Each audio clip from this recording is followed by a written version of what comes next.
Maaga pa noon at ang langit ay nag-aabo nang tumawid si Julio sa tarangkahan ng dakilang lugar ng pagtatayo sa unang pagkakataon. Sa kanyang likod, isang lumang backpack, kupas ng panahon. Sa loob, isang simpleng lunchbox, isang pares ng suot na guwantes, at isang gusot na notebook na may ilang sulat kamay na tala. Iyon ang kanyang unang araw bilang katulong ng isang bricklayer. Isang panibagong simula pagkatapos ng maraming hindi at saradong mga pinto. Si Julio ay nagmula sa mahirap na background. Walang trabaho sa loob ng mahigit 1 taon, itinaguyod niya ang kanyang may sakit na ina at nakababatang kapatid na babae ng mag-isa. Kahit na ang bilis ng tibok ng puso niya at ang pagod ng mga mata ay nanatili siyang panay ang tingin. Tahimik siyang dumating, pinagmamasdan ng lahat ng nasa paligid niya. Ang mga truck na nagmamaniobra, ang mga manggagawa ay malakas na nagsasalita, ang amoy ng sariwang semento sa hangin. Isa pang makakasagabal, bulong ng isang katulong nang makita siyang dumaan. Itinuro ng isa pa at tumawa. Sa nawalang hitsura na iyon, hindi siya tatagal ng 1 linggo. Narinig ni Julio, ngunit hindi tumugon. Inayos lang niya ang suot na cap, ikinabit ang strap ng helmet at hinanap ang foreman. Julio Almeida, Ginoo. Tinawag ako para magsimula ngayon. Ang foreman, isang lalaking naka-cross arms, pawis na kamiseta at may karanasang hitsura, ay hindi masigasig na tumugon. Itinuro lang niya ang kanyang baba. Magsimula sa paglilinis sa lugar na iyon doon. Pagkatapos ay titingnan natin kung may silbi ito. Tumango si Julio at umalis. Sa sandaling iyon, hindi pa rin alam na ang kanyang landas ay tumawid sa isa sa pinakakinatatakutan at hinahanga ang mga tao sa gawain. Inhinyero na si Leandro Braganca. Maayos ang pananamit, malinis na ahit, tablet sa kamay. Kilala sa kanyang matigas na postura at pangahamak sa sinumang hindi edukado. Nang makita niyang sinusukat ni Julio ang espasyo gamit ang panukat na kahoy, hindi napigilan ni Leandro. Naglalaro ka ba ng engineer, baguhan? Nagtawanan ng ilang manggagawa. Si Julio na nahihiya ay ibinaba ang kanyang mga mata. Wala siyang sinabi. Noong araw na iyon, doble ang trabaho niya. Naglinis siya, binuhat niya, umayos siya. Pinagpawisan siya sa katahimikan, natuto siya sa katahimikan, at bagamat walang nakakakita, bawat hakbang niya ay nagiiwan ng marka.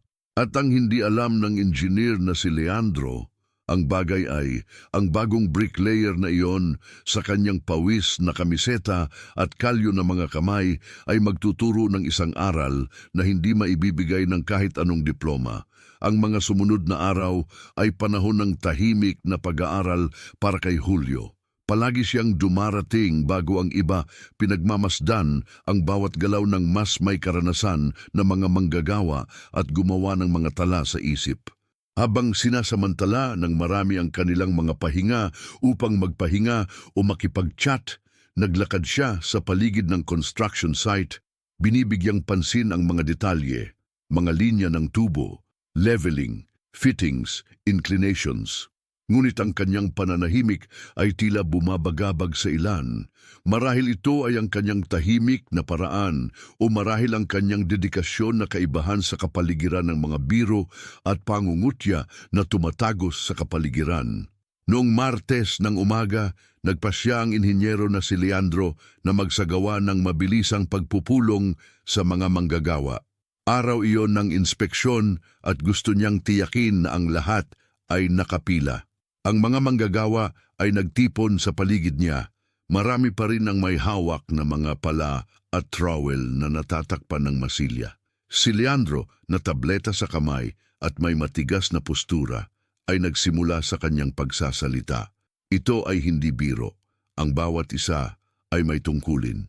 Kung hindi mo naiintindihan ang iyong ginagawa, mas mabuting huwag na lang dito. Ayokong magkamali. Sa sandaling ito na si Julio, nang makita ang plano ng pundasyon na ipinakita sa tablet, ay may napansin na kakaiba. Ang isang maliit na detalye sa pagkakahanay ng mga haligi ay tila hindi parisukat. Ito ay banayad, ngunit napansin niya ito noong nakaraang araw kapag sinusukat ang lupa gamit ang isang simpleng ruler. Nahihiyang nagtaas ng kamay si Julio. Engineer, with all due respect, ang alignment nitong column dito parang medyo out of plumb. Kung titingnan mong mabuti, makikita mo na pinutol siya ni Leandro ng tuyo at mapanuksong tawa. Tingnan mo guys, ang bricklayer ay naging isang surveyor. Sino ang nagbigay sa iyo ng pahintulot na suriin ang mga plano, bata? Nagtawanan ang buong paligid. Dalhin mo sa kanya ang tablet, engineer. May sumigaw sa background na sinundan ng tawa. Naramdaman ni Julio na uminit ang mukha niya. Hindi ko alam kung saan ko ilalagay ang mga kamay ko. Lumapit si Leandro, tinitigan siyang mabuti at malakas na sinabi para marinig ng lahat. Dito, aking kaibigan, nagtatrabaho kami sa mga kalkulasyon, hindi sa mga mata ng isang nagpapakilalang manggagawa. Kung gusto mong magsalita, mag-aral ka muna. Pagkatapos ay maaari mong subukang itama ako. Tumangulang si Julio at umatras ng 2 hakbang, nag-alab ang kahihiyan sa loob niya. Pero imbes na mag-react ng galit, huminga siya ng malalim at bumalik sa trabaho. Alam ko na, Don, walang silbi ang pagsigaw. Ang paggalang, naisip niya, ay hindi hinihingi. Ito ay nasakop at handa siyang sakupin ang kanya, brick sa brick. Katahimikan ng katahimikan, katotohanan sa katotohanan, nagpatuloy ang gawain sa mabilis na bilis. Ang nakakapasong init ay tumama sa helmet ng mga manggagawa habang ang tunog ng mga concrete mixer at martilyo ay napuno ng hangin. Si Julio, gaya ng dati, ay nanatiling tahimik, nagtatrabaho ng dobling oras, pinapanood ang lahat. Kahit na matapos ang public humiliation, hindi niya ito pinabayaan na ibaba siya. Sa kabaligtaran, ang kahihiyan ay naging panggatong. Mas nauna pa siyang dumating at nauna nang umalis kaysa sa iba. Siya ay may kakaibang ugali. Sa pagtatapos ng bawat araw, siya ay naglalakad sa paligid ng lugar ng konstruksyon ng mag-isa na para bang nag-iinspeksyon ng isang bagay na hindi nakikita ng iba. At sa ganitong kalakaran niya, nagsimulang mapansin, maliit na bitak, lumilitaw ang mga bitak ng hairline malapit sa mga pundasyon. Maliit na bulsa ng kahalumigmigan na bumubuo sa mga sulok at isang bahagyang slope sa bagong konkretong sahig sa hilagang bahagi ng istruktura. Kumunot ang noo ni Julio. Hindi iyon normal at mas masahol pa, eksaktong tumugma ito sa sipi na binanggit niya mga araw bago. Sa mabigat na puso, nagpasya siyang kausapin ang construction foreman. Sir, sorry to butt in, but the concrete near the picture room is starting to give way. Hindi gumagana ang drainage. Maaaring ito ay isang problema. Ang master ay umiling ng walang pasensya. Hoy bata, tumigil ka. Inaprubahan ito ng Departamento ng Engineering. Ang bagong konkreto ay palaging naaayos ng kaunti. Itigil ang paghahanap ng mali sa lahat. Napakagatlabi si Julio. Kung may sasabihin pa siya, baka makick out siya. At kailangan niya ang trabahong iyon, kaya tumahimik siya. Pero hindi siya sumuko. Sinimulan niyang isulat ang lahat sa isang lumang asul na notebook na itinatago niya sa bulsa ng kanyang pantalon. Doon ay nagtala siya ng mga petsa, mga sukat, mga anomalya, mga detalye na hindi napapansin ng nagmamadaling mga mata, ngunit hindi sa kanya. Habang pinagtatawanan siya ng ilan sa hindi pagtawa sa mga biro, si Julio ay nanahimik sa pag-aaral. Habang pinagtatawanan ng iba ang kanyang kwaderno, pinunan niya ang mga pahina nito ng mga katotohanan na sa malaot madaling panahon ay sisigaw. At ang walang nakakaalam, dahil sa ilalim ng bagong ibinuhos na konkretong iyon, may mas mapanganib na bagay na lumalaki. Isang tahimik na trahedya na tanging mga mata lang ang nakakaunawa, ngunit walang gustong makakita dahil mas madaling pagtawanan ng baguhan kaysa umamin ng pagkakamali. Iba ang mood sa construction site. Ang amoy ng sariwang pintura ay may halong kaba sa hangin. Sa Biyernes na iyon, ang lugar ng konstruksyon ay makakatanggap ng isang mahalagang pagbisita. Ang lupon ng mga direktor ng kumpanya ng konstruksyon ay darating upang tasahin ang progreso ng proyekto. Noong nakaraang araw, ang lahat ay pinilit na mag-overtime para pagandahin ang lugar. Nakolekta ang mga tool, muling inayos ang plansa, pinalitan ang mga palatandaan ng kaligtasan. Ito ay tulad ng paglalagay ng makeup sa isang bahay na may mga bitak, lahat ay maganda sa labas. Ngunit sa loob, ito ay tahimik na hindi matatag. Si Engineer Leandro ay nagniningning. Halos hindi lukot ang bago niyang uniforme. Ang kanyang tablet ay puno ng mga makukulay na graph na update na mga schedule, perpektong numero. Habang naglilinis ng mga pasilyo ang kanyang mga kasamahan, nag-aalalang nakatingin si Julio. Lumaki ang lamat sa hilagang pundasyon. Ngayon, sa halumigmig, tila mas malalim pa. Bahagyang lumubog ang konkreto sa bigat ng ilang manggagawa. Noong umagang iyon, hindi na kailangan pang sumikat ang araw. Namumuo ang maitim na ulap sa abot tanaw. Ang pagtataya ay para sa malakas na ulan mamaya sa araw, at lalo lang nitong nadagdagan ang paghihirap niya. Nang dumating ang mga direktor, mga lalaking nakatali, mga babaeng naka-heels, lahat ay sinamahan ng mga technician at clipboard. Sinalubong sila ni Leandro na parang isang konduktor na sumalubong sa kanyang orkestra. Maligayang pagdating sa aming hinaharap na punong tanggapan. Tulad ng nakikita mo, ang lahat ay nasa schedule. Sa katunayan, maaga sa schedule. Nilibot ng delegasyon ng mga sektor habang nagpapakita siya ng mga spreadsheet at binanggit ang mga teknikal na pamantayan. Nagsalita siya ng konkreto na may mga porsyento, ng mga istruktura na may katumpakan, ng mga koponan na may sigasig. At si Julio, nagmamasid si Julio sa malayo. Mabilis ang tibok ng kanyang puso dahil ang bawat hakbang na ginawa ng mga bisita ay nasa isang hindi matatag na pundasyon. Noon niya ito nakita. Ang pangunahing crack ngayon ay nabuo ng isang tuloy-tuloy na linya. Sa bawat bagong hakbang, ang konkreto ay tumugon sa isang bahagyang guwang na tunog. Ito ay ang limitasyon. Alam ni Julio ang kailangan niyang gawin. Malakas siyang lumunok, huminga ng malalim, at naglakad patungo sa grupo. Paumanhin sa pag-abala. Napalingon ang lahat. Natigilan si Engineer Leandro. Sino ang tumawag sa batang ito dito? Unggol niya sa nagngangalit ng ngipin. Ngunit isa sa mga direktor na interesado ay suminyas kay Julio na magpatuloy. Ayokong istorbuhin ka, ngunit sa tingin ko ay dapat mong makita ito. Tinuro niya ang basag na base. Lumapit ang mga technician. Lumuhod sila, nagsukat sila, nagkatinginan sila, tinawag nila ang iba. Nagbago ang kapaligiran sa isang kisap mata, mula sa tawanan at init hanggang sa mga bulungan at pag-aalala. Sino ang nag-aproba ng leveling na ito? Tanong ng isang direktor na nakatingin kay Leandro. Nasa loob ng pinahihintulutang hanay, nauutal niyang sabi. Hindi iyon pagkakaiba-iba, sagot ng isa sa mga teknikal na inhinyero. Iyan ay pag-areglo, bumibigay na ang lupa. Isang nakakabinging katahimikan ang pumalit.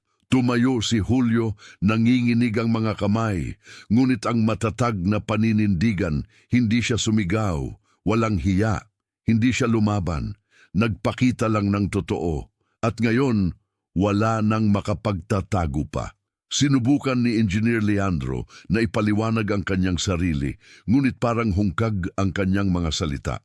Ang mga graphics sa tablet ay hindi na humanga sa sinuman. Isa-isa, itinuro ng mga technician ang mga bahid, sa pundasyon, sa paagusan, sa leveling. Ang mga talaan ng kalidad ay hindi kumpleto. Ang ilang mga hakbang ay minadali ng walang anumang tunay na pag-verify. Lahat ng napansin ni Julio, tahimik sa loob ng ilang linggo, ay kinumpirma na ngayon ng mga profesional mula sa board mismo. Ito ay maaaring magbigay daan sa malakas na ulan, sabi ng isang technician na may seryosong hitsura, habang sinusuri niya ang apektadong bahagi. At ayon sa pagtataya, darating ang ulan ngayong gabi. Damang-dama ang tensyon sa hangin. Ang isa sa mga direktor ay direktang tumingin kay Julio. Paano mo napansin niyon bata? Si Julius, mapagpakumbaba, ay sumagot. Obserbasyon ko lang. Isinulat ko lahat ng nakita ko. Hindi ako isang inhinyero, ngunit sa palagay ko, kapag tayo ay naglalakad sa lupa araw-araw, natututo tayong makinig kapag sinasabi nito sa atin na ito ay magbibigay daan, na tahimik ang grupo. Si Leandro na nahihiya ay nanatiling nakatutok sa lupa. Ano ang iyong pangalan? Julio Almeida, Ginoo. Tumango ang direktor. Julio, kung hindi ka nagsalita, ito ay naging isang napakabigat na suliranin. Iniwasan mo lang ang isang malaking kawalan. At, higit pa riyan, ipinakita mo na ang mga nasa construction site ay nakakakita ng mga bagay na hindi nakikita ng iba. Binabati kita. Ibinaba ni Julio ang kanyang mga mata bilang paggalang. Sa paligid niya, ang mga manggagawang nanunuya sa kanya noon, ngayon ay nagpalitan ng nakakahiyang mga tingin. Itinago pa ng isa sa kanila ang namumuong ngiti, hindi dahil sa pangungutya, kundi dahil sa paghanga. At si Leandro, namutla si Leandro. Doon sa harap ng board of directors, ng team at ng buong construction site, natagpuan ng punong ininyero ang kanyang sarili na nakahubad, nang hindi nagtaas ng boses si Julio, nang hindi siya pinapahiya, nang hindi gumaganti. Ang pinakamalaking kahihiyan, nanggaling ito sa katahimikan, ng lakas, ng loob, ng pagpapakumbaba, tapos na ang pagbisita. Ang mga magagarang sasakyan ng board ay umalis na sa construction site, ngunit ang kapaligiran ay nanatiling nabalot ng kakaibang katahimikan. Hindi na ito ang buzz ng mga biro at malisyosong komento. Ito ay ang bigat ng kolektibong pagmuni-muni. Nakatayo pa rin doon si Engineer Leandro, naka-cross arms, mas maputla ang muka kaysa sa helmet na suot. Siya ay nagulat, ngunit higit sa lahat, siya ay tinamaan kung saan ito masakit, ang kanyang pagmamataas. Nilapitan ng construction foreman si Julio. Sa unang pagkakataon, hindi nang walang pakialam. Tingnan mo, ikinalulungkot kong hindi kita pinakinggan noon. Tama ka noon pa man. Tumango lang si Julio. Gusto ko lang tumulong, Ginoo. Hindi ko alam ang lahat, ngunit natutunan ko na kailangan mong tingnang mabuti bago mo ilagay ang iyong kamay. At kung nakita mong may mali, kailangan mong sabihin, kahit tumawa sila. Huminga ng malalim si Leandro na nakarinig ng usapan mula sa malayo. Lumapit siya na halatang nahihiya. Julio, tungkol sa nangyari, tungkol sa dati, ako, nag-alinlangan siya. Salamat, para sa araw na ito ay mahalaga. Hindi agad nakasagot si Julio. Tiningnan niya ang engineer sa mga mata. Walang poot o vanity doon. Tanging ang katahimikan ng isang taong laging alam ang kanyang sariling halaga. Gumagawa kami ng semento, doktor. Pero kung wala kang kababaang loob, walang istrukturang makakatayo. Hindi nakasagot si Leandro. Napailing na lang siya at naglakad na paalis. Mas masakit iyon kaysa sa anumang sigaw. Kinabukasan, may kakaibang nangyari. Ang foreman ng konstruksyon, kapag sinusuri ang parisukat ng isang pader, ay tumawag, Julio, tingnan mo dito kasama ko.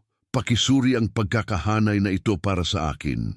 At kalaunan, si Engineer Leandro mismo ang lumapit sa kanya na may hawak na tableta sa kanyang mga kamay. May detalye sa halamang ito. Nais kong makita kung napansin mo ang parehong bagay na ginawa ko. Ito ay banayad, maingat, walang mga talumpati. Ngunit ang sino mang nagbigay pansin ay makikita. Ang paggalang ay ipinanganak doon, hindi sa obligasyon, ngunit dahil sa pagkilala. At iyon, walang diploma sa mundo ang nagtuturo niyan. Nagpatuloy ang gawain sa mga sumunod na araw, ngunit may nagbago. Hindi lang ang atmosphere o ang bilis, pero bakas sa mga mukha nila. Tinatawag na siya ng mga kasamahan na kanina ay dumaan kay Julio nang hindi man lang bumabati. Ang alipin na kanina ay nanunuya sa kanya sa mahinang tinig ngayon ay tumawag sa kanya ng maingat. Julio, Maaari mo bang tingnan ang linyang ito sa akin? Ang foreman na sobrang malupit noon ay nagsimulang isama siya sa mga quick alignment meeting. At ang inhinyero na si Leandro, bagaman umiiwas pa rin siya sa ilang mga pampublikong demonstrasyon, ay madalas na tumawag sa kanya para sa tahimik na paglalakad sa paligid ng lugar ng konstruksyon, itinuro ang mga detalye, nagtatanong at humihingi ng kanyang opinyon. Si Julio ay hindi nagbago ng kanyang mga paraan. Siya ay nanatiling pareho, tahimik, mapagmasid, masipag. Maaga siyang dumating, late umalis, sinulat lahat. Ngunit ngayon, naging sanggunian na ang dating, nakikita bilang pagmamalabis o kabaguhan. Hindi niya kailangang sabihin, tingnan mo kung gaano ako katama.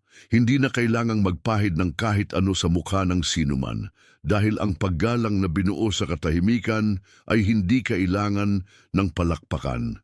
Ito ay nagpapataw ng sarili sa presensya, sa ugali, sa pagkakapare-pareho. Ang kababaang loob ni Julio ay nakabutas ng bula ng kawalang kabuluhan.